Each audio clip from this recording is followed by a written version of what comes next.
This player has 6.6 million CP more than us, but we won the fight due to a better bait ship setup. Welcome back to the Meta Instincts channel.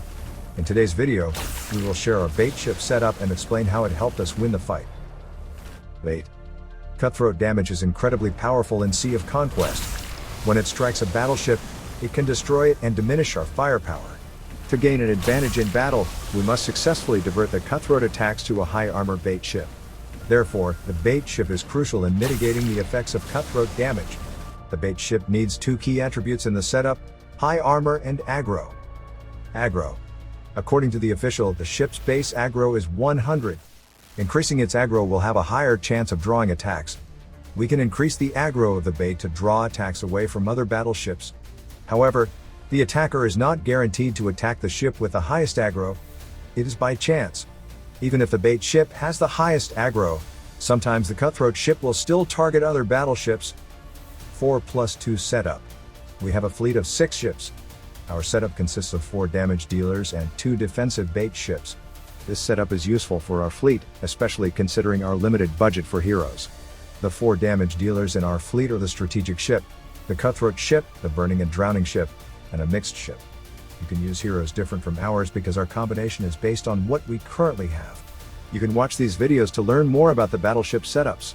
The 2 bait ships in our fleet are the Flagship and the Scepter. We use 2 bait ships to increase the chances of drawing the Cutthroat damage away from the battleship. In this battle, we successfully attracted Cartal to attack our Flagship and Onimusha to attack the Scepter.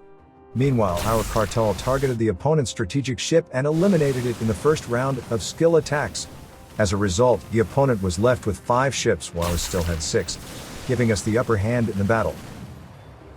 If you're spending money on Sea of Conquest, GemZ has the best deal in the market. As Bundle Up's sister company, GemZ helps thousands of players save digital taxes and offers up to 15% discount on bundles. For example, UK players would pay over $127 for a 10,000 Gleamstones bundle. However, with GemZ it's just $87.99, saving over 30% from digital tax and discount, and you save even more as you spend. Plus, first-time users will get a $10 credit for any bundle. Take advantage of flash deals and giveaways on their Discord server. Click the link in the description and start saving today with GemZ. Scepter. We can build the Scepter in S5. It is a defensive ship with damage reduction skills. We like the ironclad defense in the ultimate skills because it increases the ship's aggro by 40. Every 8 seconds it will increase armor by 8% and aggro by 16, which can be stacked up to 12 times.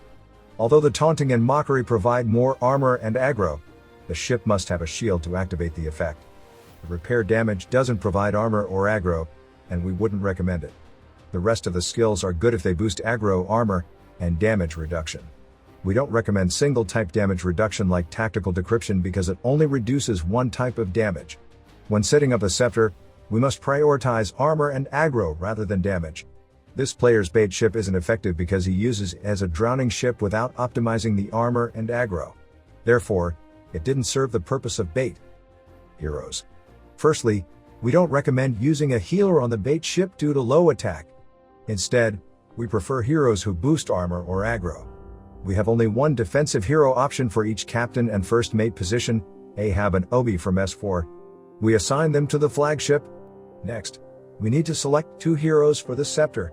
We've chosen Barnacle and Titus as they are the best ranked legendary heroes among the leftover heroes.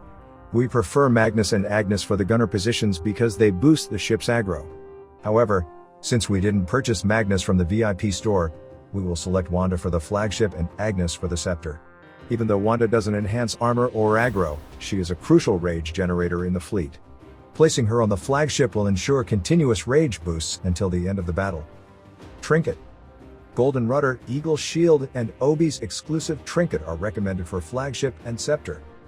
These trinkets significantly boost armor, which is crucial for survivability. In addition, the Golden Rudder and Eagle Shield also increase the ship's aggro.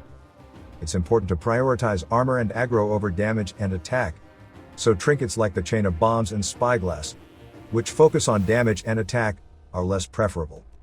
Ship part. Yamada and Guardian sets are preferred. Sovereign is less preferable because the helm boosts attack bonus rather than armor. In comparison, Yamada has better damage reduction than Guardian, but Guardian has the aggro boost. Thus, we prefer to equip Guardian on the flagship since we already have a high armor boost from Ahab and Obi. However, you can swap the heroes and ship parts to find a better match. You can use the Yamada set for both ships if you don't have the Guardian set. That's how we set our bait ships to increase the chances of winning. It is the end of today's sharing. Please like and share it with your members. I'm Alan from Meta Instincts. See you soon.